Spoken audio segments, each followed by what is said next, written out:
Днеска сме поканени на едно чудесно събитие. Ние млади хора от Американския университет са поканили Метро и в частност мене да оценят техните кулинарни умения. Те ще ни направят някои ястия, които аз даже някои не знам как се казват, но ще се постарая да бъда обективен и с опита, който имам, да бъда на ниво, да мога да ги оценя.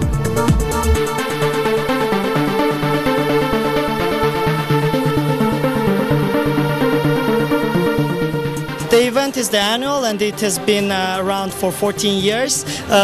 We are organizing, Phi Beta Delta Honor Society is organizing this event.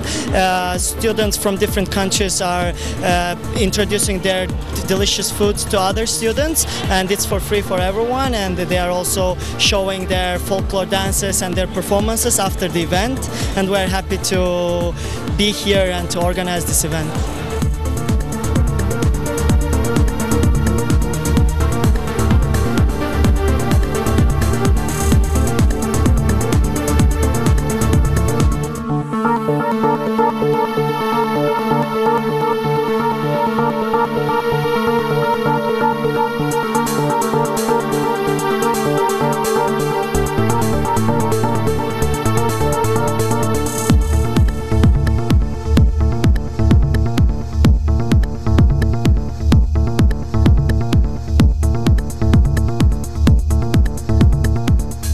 Получи се един интересен празник на кулинарията, така да се каже. Хора от цял свят, бих казал млади хора, са направили традиционни неща от своите държави, които бяха много интересни. Някои си бяха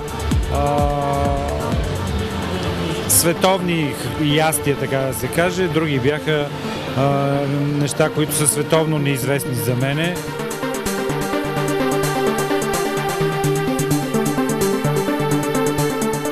This is a great event. Every year we look forward to this, all the international students, and it's just wonderful.